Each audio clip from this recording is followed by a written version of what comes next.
Tuhan Allah Bapa kami yang bertahta dalam kerajaan surga, kami mengucap syukur kalau pada sore hari ini kami diberikan kesempatan bersama-sama untuk berkumpul, berdoa, dan mendengarkan kebenaran firman Tuhan. Tuhan berbicaralah pada setiap kami yang hadir pada malam hari ini. Kiranya apapun yang kami dengar melalui khotbah ini boleh menegur kami, boleh mengubah kehidupan kami. Tuhan juga pakai hamba-Mu yang lemah dan terbatas dalam menyampaikan kebenaran firman Tuhan. Kiranya apapun yang keluar dari mulut bibirnya adalah apa yang ingin Tuhan sampaikan kepada setiap kami yang datang pada malam hari ini. Tuhan memberkati jalannya khotbah ini dari awal, pertengahan, hingga akhirnya. Hanya di dalam nama Tuhan Yesus Kristus kami berdoa. Amin. Saudara, kita akan merenungkan satu tema, yaitu kasih dan pengampunan, yang diambil dari Lukas pasal 23 ayat 34 yang akan kita baca bersama-sama. Kemudian ada juga satu ayat tambahan dari Matius 18 ayat 35 yang akan dibacakan juga bersama-sama. Pertama-tama kita akan membaca dari Lukas 23 ayat 34. Kita baca bersama-sama. Apakah Bapak Ibu Saudara sudah menemukannya? Lukas 23 ayat 34. Sudah? Kalau sudah, kita membacanya bersama-sama. 1, 2, 3. Yesus berkata, "Ya Bapa, ampunilah mereka, sebab mereka tidak tahu apa yang mereka perbuat." Dan mereka membuang undi untuk membagikan pakaiannya. Matius 18 ayat 35. Matius pasalnya yang ke-18 ayat yang ke-35. Kita baca bersama-sama juga. 18:35. 1, 2, 3.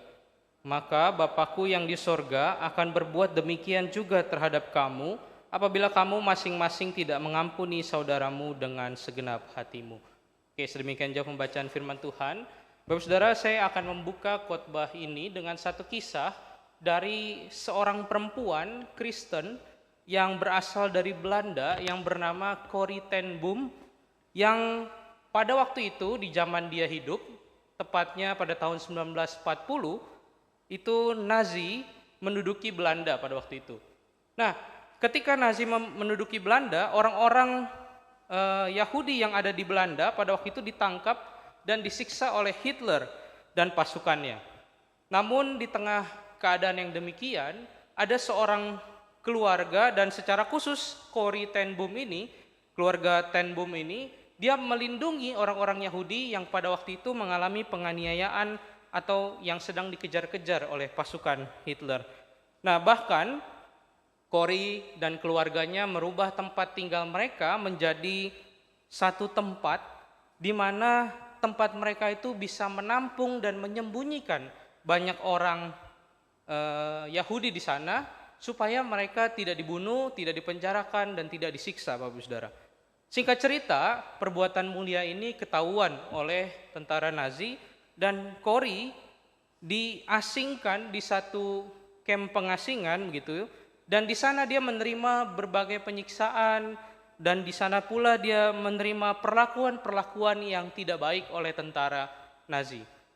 Saudara, namun di tengah keadaan yang demikian, meskipun Corrie diasingkan, meskipun Corrie mendapatkan perlakuan-perlakuan yang tidak menyenangkan, tetapi Corrie tetap berfirman dan beriman kepada Tuhan.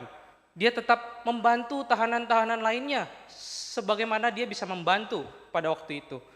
Dan ada satu kalimat yang terkenal yang diucapkan olehnya setelah dia berhasil keluar dari camp itu begitu, setelah perangnya berhasil, dia katakan, "Tidak ada tempat yang terlalu gelap untuk kasih Tuhan." Saudara, setelah kisah peperangan ini selesai, Corrie dibebaskan tentunya, dan dia kembali bertemu dengan tentara yang dulu menyiksa dia, yang memperlakukan dia dengan tidak baik. Pria itu sudah bertobat, Bapak Saudara, dan dia datang kembali kepada Corrie untuk meminta maaf. Meskipun tidak mudah, pada akhirnya Corrie memaafkan, dan dia akhirnya mau memaafkan orang yang dulu pernah menyiksa dia, pernah memperlakukan dia dengan tidak baik di kamp pengasingan waktu itu. Bapak Saudara, kalau kita ada di posisi Kori, memaafkan bukanlah sesuatu yang mudah untuk kita lakukan. Memaafkan mungkin bukan salah satu opsi yang ada di kepala kita. Ketika kita sudah menerima penganiayaan, sudah menerima perlakuan yang tidak baik dari seseorang, dan tampaknya memaafkan memang bukanlah satu hal yang mudah untuk diucapkan ataupun dilakukan. Bahkan banyak di antara kita yang mengalami hal kekecewaan, sakit hati, mungkin memilih untuk tidak memaafkan orang yang menyakiti hati kita. Dan bagian firman Tuhan yang kita baca pada hari ini adalah perkataan Yesus yang pertama, bagaimana Yesus mengatakan, "Ya Bapa, ampunilah mereka sebab mereka tidak tahu apa yang mereka perbuat." Dari perkataan yang Tuhan Yesus ucapkan di atas kayu salib ini, Tuhan Yesus menunjukkan pengampunan yang tidak hanya Dia ajarkan, tetapi Dia lakukan. Bapak Saudara, memang selama Tuhan Yesus hidup dan melayani di dunia, itu Tuhan Yesus mengajarkan banyak hal tentang pengampunan. Tetapi ketika Yesus berdiri dan digantung di atas kayu salib, dan Yesus berkata, "Ya Bapa, ampunilah mereka sebab mereka tidak tahu apa yang mereka perbuat." Pada saat itulah Yesus menunjukkan bahwa Dia melakukan apa yang Dia ajarkan. Karena itu perkataan pertama Yesus ini di atas kayu salib menjadi beberapa cerminan refleksi buat kita, terutama setiap kita yang sulit untuk mengampuni dan sulit untuk mengasihi. Mari kita belajar dari perkataan Yesus ini, dan kita melihat bahwa dari perkataan Yesus ini kita bisa melihat ada identitas Allah sebagai Allah yang mengampuni. Saudara, perkataan Yesus ketika Dia berbicara, "Ya Bapa, ampunilah mereka sebab mereka tidak tahu apa yang mereka perbuat," ini adalah perkataan yang menunjukkan pribadi Allah. Allah yang seperti apa? Allah yang mengampuni. Yesus secara tidak langsung Dia sedang menunjukkan pribadi Allah itu seperti apa, yaitu pribadi yang mau mengampuni. Bapak Saudara, kalau kita mundur ke dalam perjanjian lama, dari awal kisah penciptaan manusia, manusia itu diciptakan Allah sempurna. Dikatakan diciptakan segambar dan serupa dengan Allah. Manusia diciptakan sempurna, Bapak Saudara. Tetapi di dalam Kejadian 3 kita melihat bahwa manusia jatuh di dalam dosa dan gambar Allah itu rusak. Dan manusia tidak hanya jatuh dalam dosa, manusia semakin jahat dan semakin parah kejahatannya. Bahkan kalau Bapak Ibu Saudara mungkin membaca renungan Shepherd pagi ini juga berhubungan gitu ya, kebetulan dengan bagian firman Tuhan ini. Di Kejadian 6 ayat 6 bahkan Tuhan sampai berkata bahwa maka menyesallah Tuhan bahwa Ia telah menjadikan manusia di bumi, dan hal itu memilukan hatinya. Bapak Saudara, wajar enggak kalau manusia yang diciptakan Tuhan begitu sempurna, segambar dan serupa dengan Allah, dia jatuh dalam dosa, kemudian dia semakin parah bergelut di dalam dosa, semakin jahat, semakin tambah jahat, dan semakin parah jahatnya. Wajar enggak hati Allah pilu atau hati Allah sedih? Saya kira wajar begitu ya. Kenapa? Karena kalau kita sebagai orang tua punya anak dengan harapan anak ini mau tumbuh jadi orang yang sukses, berhasil, cinta Tuhan, tapi kemudian setelah dia dewasa yang terjadi adalah yang kebalikannya, dia jadi orang yang tidak benar, tidak pernah ke gereja. Apakah Bapak Ibu Saudara sebagai orang tua tidak akan sedih melihat anak kita yang tidak sesuai dengan harapan kita yang sempurna? Pasti sedih begitu. Dan itulah yang dirasakan oleh Allah. Itulah yang dirasakan oleh Allah ketika melihat bahwa setelah manusia jatuh dalam dosa, kejahatan semakin parah dan semakin merajalela. Bapak Saudara, tetapi Allah tidak hanya diam ketika melihat kesedihan, ketika Dia sedih melihat manusia yang semakin jahat, semakin berdosa. Allah tidak tinggal diam. Dia melakukan dan menunjukkan kasih dan pengampunan yang besar.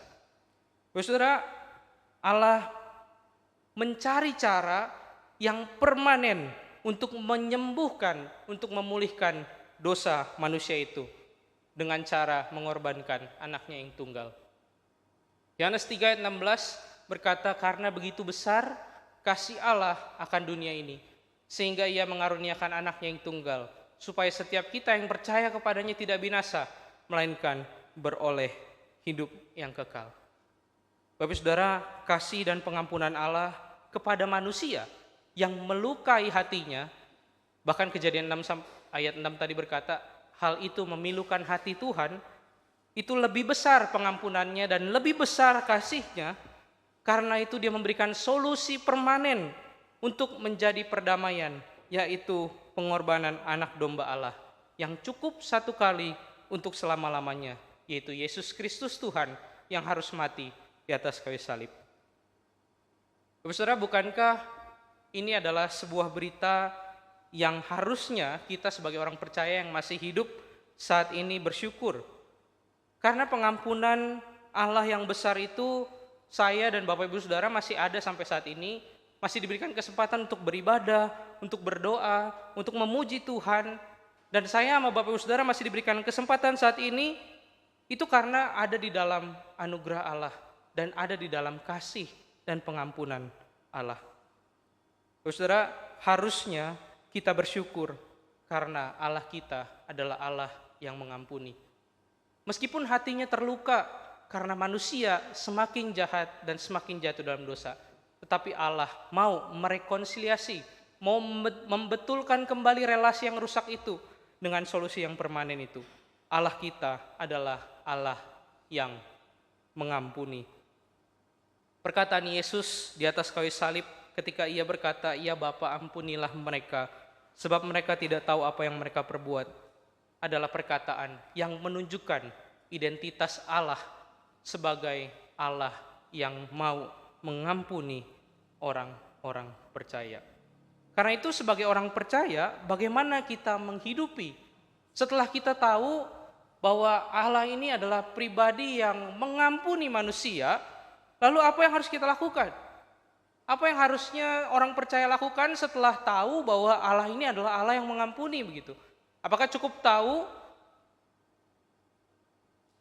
Bagian yang kedua, di poin yang kedua, kita bisa melihat dari perkataan Yesus ini bahwa ada kasih sebagai dasar dari pengampunan.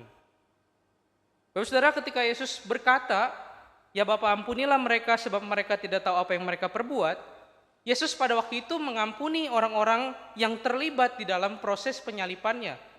Ada banyak penafsiran, mungkin ini Yesus sedang mengampuni tentara Romawi, mungkin orang-orang Yahudi yang membawa mereka ke mahkamah agama, apapun itu penafsirannya, tetapi Yesus intinya adalah mengampuni.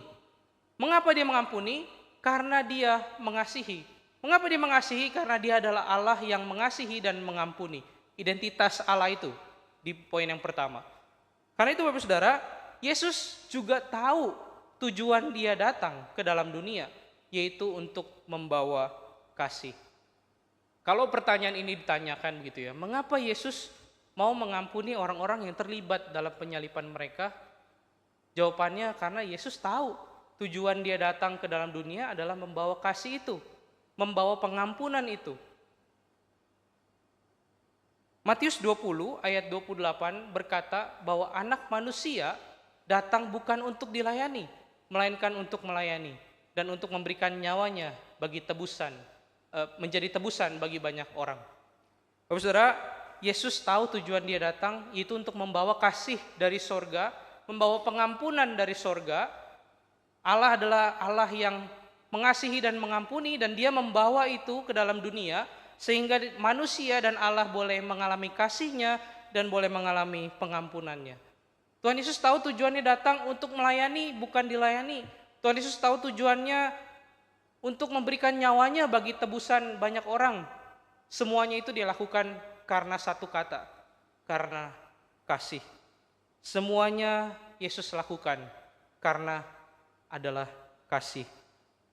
Saudara, kalau kita bertanya pada diri kita sendiri, apa sih yang membuat kita sulit mengampuni? Apa sih yang membuat kita kayaknya nggak bisa saya mengampuni dia? Apa sih yang membuat kita dongkol sama seseorang? Apa sih? yang membuat kita membenci seseorang? Apakah karena perbuatannya yang menyakiti hati kita, atau karena perkataannya yang menyakiti kita, atau karena apapun yang dia lakukan menyakiti hati kita? Bapak Saudara, ketika berbicara mengenai pengampunan, hati atau kasih itu sangat erat kaitannya dengan pengampunan. Coba Bapak Saudara pikirkan, apa yang membuat kita sulit mengampuni seseorang? Biasanya karena hati kita terluka, atau biasanya karena hati kita dilukai oleh seseorang tersebut. Karena itu, seseorang yang hatinya terluka oleh perkataan seseorang yang lain, saudaranya yang lain, dia tidak mampu mengasihi karena hatinya terluka. Dan karena dia tidak mampu mengasihi, dia tidak mampu mengampuni. Karena itu Bapak Saudara, untuk mengasihi, untuk mengampuni, seseorang perlu mengasihi. Untuk mengasihi seseorang, hatinya perlu dipulihkan terlebih dahulu. Baru dia bisa mengampuni, baru dia bisa mengasihi saudaranya. Dan sekarang pertanyaannya, bagaimana saya bisa mengampuni? Bagaimana caranya? Saya udah tahu nih sekarang bahwa hati saya harus pulih dulu nih yang dilukain oleh dia.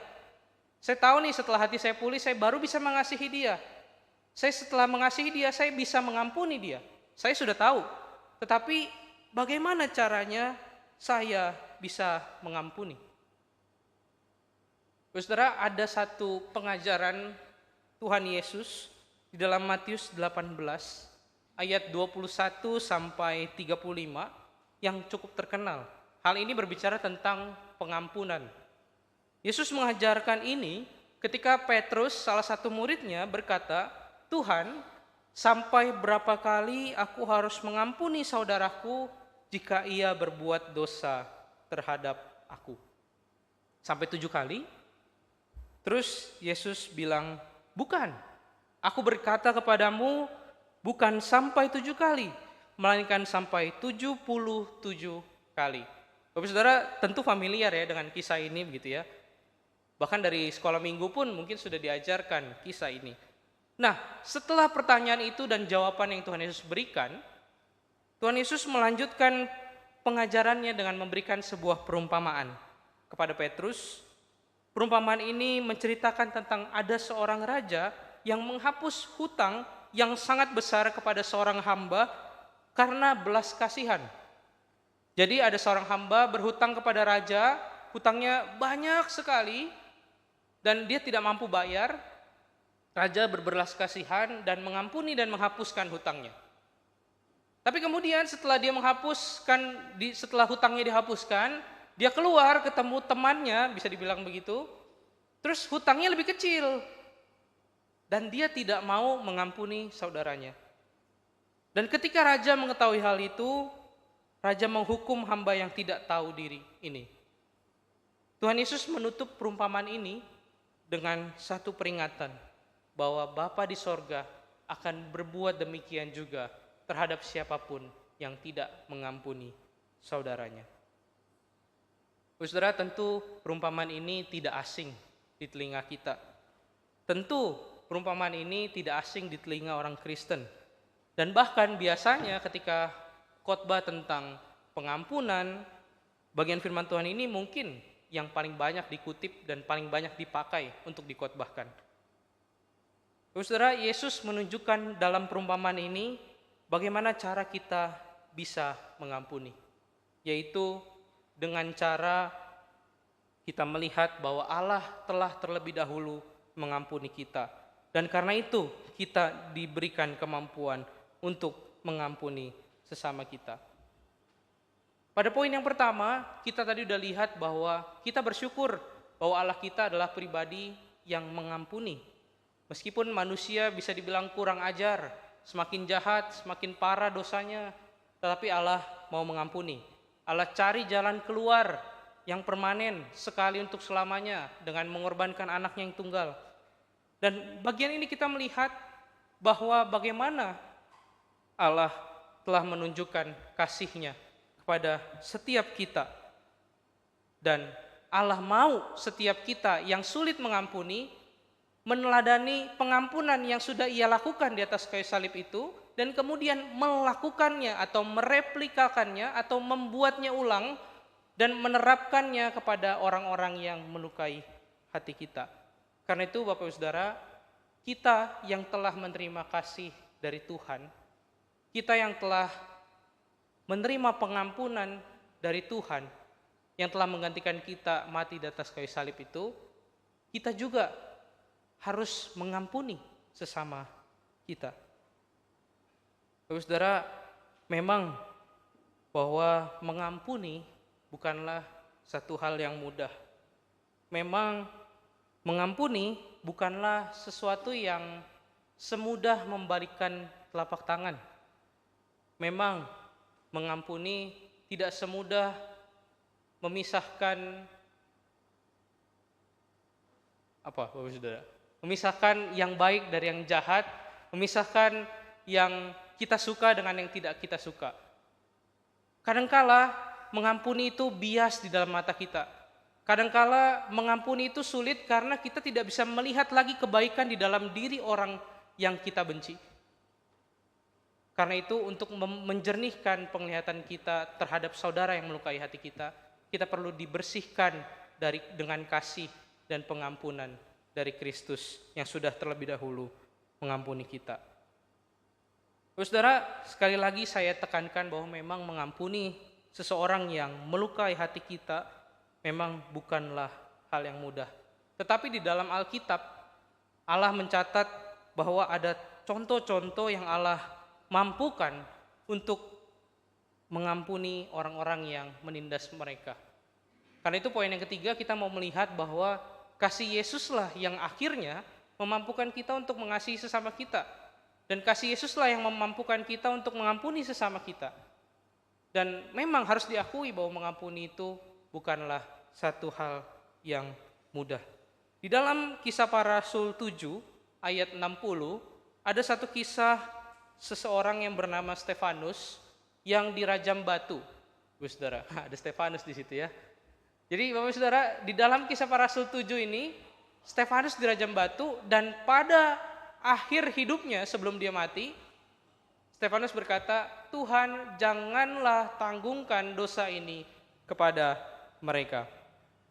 Bukankah Bapak Saudara perkataan Stefanus ini tampak senada dengan yang Tuhan Yesus ucapkan di atas kayu salib? "Ya Bapa, ampunilah mereka sebab mereka tidak tahu apa yang mereka perbuat." Kalau kita lihat dari contoh yang ditulis di dalam Kisah Para Rasul 7 ini, Stefanus yang sebenarnya hidupnya baik-baik saja, dia hidup benar di hadapan Tuhan, tapi dia difitnah. Kalau kita baca Kisah Rasul pasal 6, dia difitnah menghujat Musa dan hukum Allah, dan bahkan ada orang-orang yang sengaja menempatkan saksi-saksi palsu supaya Stefanus ini dihukum mati. Stefanus tidak salah, Saudara. Tetapi akhirnya dia dihukum mati, dilempari batu, dan pada akhir hidupnya dia tetap mau mengampuni orang-orang yang menghakimi dia.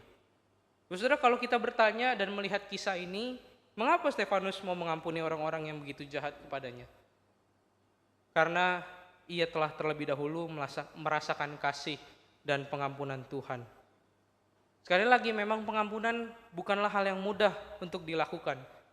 Namun kasih dan pengampunan Allah, kalau sungguh-sungguh kita renungkan dan sungguh-sungguh kita hidupi dalam kehidupan kita, maka kalau kita sungguh-sungguh menghidupinya di dalam kehidupan kita, maka kasih dan pengampunan Allah itu yang memampukan kita untuk mengampuni saudara-saudara yang menyakiti hati kita. Mungkin Bapak Saudara sebagian besar yang datang pada malam hari ini pun mengalami pergumulan untuk mengampuni sesama kita.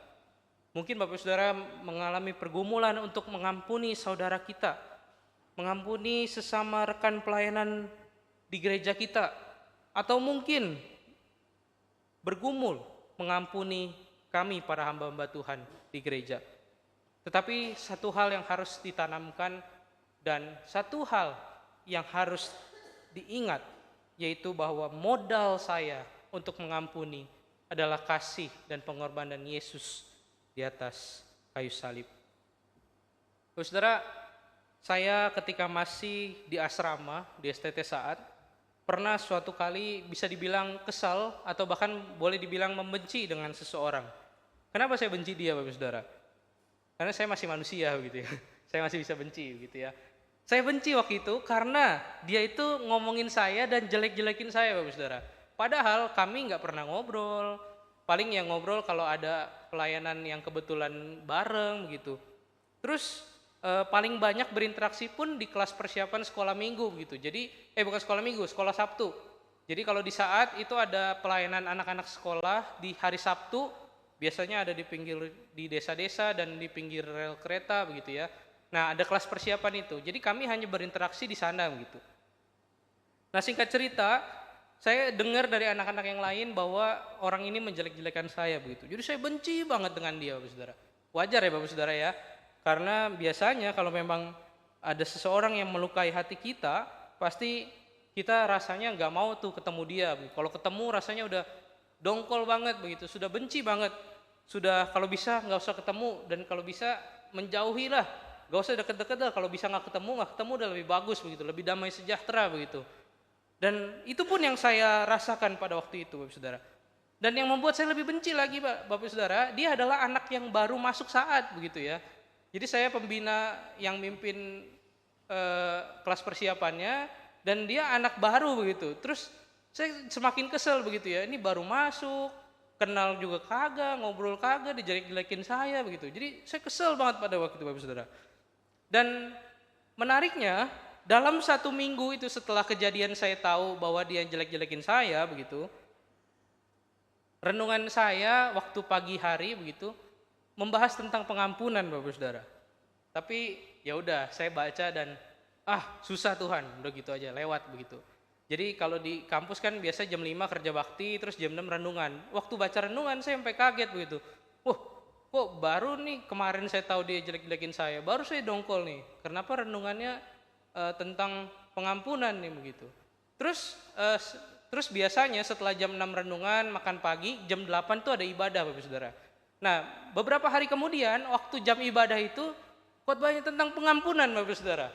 Saya merasa apa sih ini, memang lagi kurikulum kali ya, saya bilang begitu ya. Mungkin lagi kurikulumnya nih tentang pengampunan begitu. Ya udah, saya tidak begitu menghiraukan, tapi saya sudah mulai kepikiran begitu. Kenapa ya saya selalu mendengar firman Tuhan itu dan merenungkan firman Tuhan selalu berbicara tentang pengampunan, udah 2 kali nih begitu. Nah terus kemudian ketika hari Minggu saya pergi ke suatu gereja, sebenarnya gereja karismatik Bapak Saudara ya, yang biasanya bukan menjelekkan begitu, biasanya mereka tuh tidak berbicara tentang teks Alkitab banyak-banyak begitu ya. Tapi pada waktu itu dia berbicara tentang pengampunan juga Bapak Saudara. Saya sampai bingung begitu ya. Kenapa saya dalam minggu ini membaca tentang pengampunan sampai 3 kali begitu. Saya jadi berasa Petrus yang diingatkan Tuhan, apakah engkau mengasihi aku begitu ya. Sampai 3 kali saya dalam minggu itu membahas tentang pengampunan. Bapak Saudara, saya dalam minggu itu pun ketemu orang yang saya benci. Dan setiap kali saya ketemu dia, meskipun udah dengar firman Tuhan tentang mengampuni, saya tetap merasa saya nggak mau ketemu dia kalau bisa. Kalau bisa tidak usah berinteraksi dengan dia, daripada saya tambah emosi begitu. Tetapi waktu hari Minggu saya pulang dari gereja, akhirnya saya menyerah. Dalam tanda kutip, saya akhirnya berdoa, Bapak Saudara. Saya datang kepada Tuhan dan saya bilang, Tuhan, saya jujur merasa tertegur. Saya bingung kenapa selama 1 minggu ini Tuhan 3 kali berbicara kepada saya tentang pengampunan. Tetapi saya tidak mampu mengampuni dia. Saya jujur di hadapan Tuhan, saya bilang, Tuhan, saya tidak bisa mengampuni dia. Dia terlalu menyakiti hati saya begitu. Dan pada waktu itu ya udah, setelah selesai berdoa, entah bagaimana hubungan kami mulai baik-baik saja. Awalnya itu dimulai dengan ketika saya bertemu dia yang tadinya dongkol tidak mau ketemu begitu ya, tiba-tiba ya udah biasa aja begitu. Meskipun masih ada rasa kayak canggung, kayak ya gitulah, nggak enak begitu ya. Tetapi tidak sebenci sebelum saya berdoa kepada Tuhan. Terus kemudian ketemu lagi misalnya di ruang makan, saya merasa lebih berkurang lagi rasa benci saya begitu. Ketemu lagi, lama-lama benci itu menghilang, Bapak Saudara. Dan sampai akhirnya saya mulai bisa bercakap-cakap ringan begitu ya. Dan bahkan hubungan kami sampai saat ini baik-baik saja begitu ya. Dan sebelum saya pergi ke kampus, dia pun suka minta saya untuk jadi singer atau main gitar kalau dia lagi pimpin pujian di ibadah yang harian itu, Bapak Saudara. Dan dari kesaksian ini saya bisa melihat bahwa memang betul modal dari pengampunan adalah kasih dan pengorbanan Yesus di atas kayu salib, seperti yang menjadi inti dari khotbah saya pada malam hari ini. Tetapi memang betul juga bahwa melakukannya dan menghidupinya bukanlah satu hal yang mudah. Tetapi kalau memang saat ini kita bingung bagaimana untuk menghidupi kebenaran firman Tuhan ini, mari mulai dengan berdoa dan mengakui diri di hadapan Tuhan bahwa kita sulit mengampuni dia. Meskipun saya tahu di dalam kepala saya bahwa kasih dan pengampunan Tuhan itu adalah modal saya untuk mengampuni dia. Bapak Saudara, mulailah dengan berdoa. Akui segala keterbatasanmu dalam mengampuni dia. Kalau kita kembali ke dalam cerita yang pertama, kita melihat bahwa orang yang ditindas sedemikian rupa mungkin tidak semudah itu mengungkapkan kata maaf, mengungkapkan kata pengampunan maksud saya. Kisah ini diceritakan begitu pendek begitu ya. Kisahnya Corrie ten Boom ini dikisahkan dengan begitu singkat, tiba-tiba dituliskan iya dia mengampuni. Tapi saya yakin sebagai orang Kristen pun Corrie ten Boom tidak mudah mengampuni tentara yang pernah menyiksa dia dan memperlakukan dia dengan tidak baik, Bapak Saudara. Dan karena itu sebagai orang percaya yang kesulitan dalam mengampuni, mari kita mulai berdoa dan mengakui di hadapan Tuhan bahwa saya tidak mampu mengampuni dia. Minta kekuatan dan pertolongan dari Tuhan.